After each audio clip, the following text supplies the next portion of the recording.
আনন্দ বাংলা, আমরা নিরপেক্ষ নই, মানুষ ও সমাজের পক্ষে। নিবেদন করছে আরপি ক্লাব প্রাইভেট লিমিটেড এবং Leo, a large EV and solar innovation. সহ নিবেদক বারডোয়ান ইউনিটেক টেকনিক্যাল ইনস্টিটিউট, যে দেয় চাকরি ও ভবিষ্যতের গ্যারান্টি। বড়গাছি এলাকায় ছোট 4 চাকার মালবাহী গাড়ির ধাক্কায় গুরুতর জখম বাইক আরোহী যুবক। আশঙ্কাজনক হওয়ায় বর্ধমান রেফার করল নবদ্বীপ হাসপাতাল কর্তৃপক্ষ। হাসপাতাল সূত্রে জানতে পারা যায়, গুরুতর জখম ওই বাইক আরোহী যুবকের নাম শুভঙ্কর সাহা, বয়স আনুমানিক 30। তার বাড়ি পূর্ব বর্ধমান জেলার পূর্বস্থলী থানার পুরুলিয়া এলাকায়।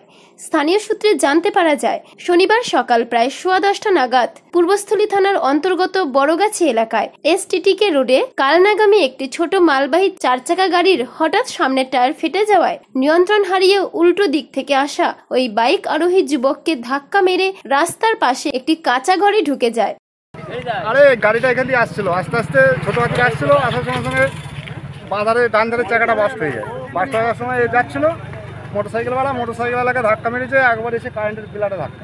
আচ্ছা, কারেন্টের পিলার থেকে গিয়ে সার্ভিসিংয়ে যে তার ছিল ওইখানে গিয়ে পড়ে গিয়েছে, আর এই গাড়িটা এখানে ঢুকে গিয়েছে। আচ্ছা, তারপরে তো ওকে টেনে টেনে বের করা হলো, একটা হাতটা একটা পা ভেঙে গেছে, ড্রাইভারদের ক্ষতি কম হয়েছে। তারা কি নেশা করেছিল না? না না, নেশা কিছু বুঝলাম না, দুজনে তিনজনে এমনি তো নেশা করে না, আর ড্রাইভাররা তো দেখলাম এখন স্বাভাবিক আছে, তাতে ওই টায়ার বাস্ট হওয়ার জন্যই এই ঘটনাটা ঘটেছে। তাদের এখন কোথায় নিয়ে যাওয়া হয়েছে? তাদের এখন প্রতাপনগর হসপিটালে নিয়ে গেছে, নবদ্বীপে। আচ্ছা, ঘটনায় স্থানীয় বাসিন্দারাই ছুটে এসে বাইক আরোহী ওই যুবককে উদ্ধার করে নিয়ে যায় নবদ্বীপ স্টেট জেনারেল হাসপাতালে। সেখানেই তার অবস্থার অবনতি হওয়ায় তাকে স্থানান্তরিত করা হয় বর্ধমান মেডিকেল কলেজ ও হাসপাতালে।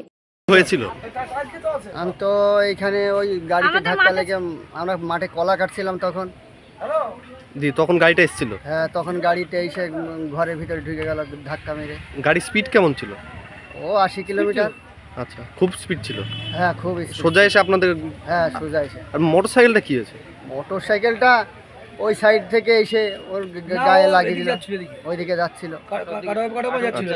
আর আপনি বাড়ির মালিক? হ্যাঁ, আমি বাড়ির মালিক। তো এখন যে বাড়ির ভেতরে গাড়িটা ঢুকে গেছে, এখন কি চাইছেন? তা আমি আমার বাড়ির ক্ষতিপূরণ চাই। এখন আমি গরিব মানুষ, আমি থাকবো কোথায়?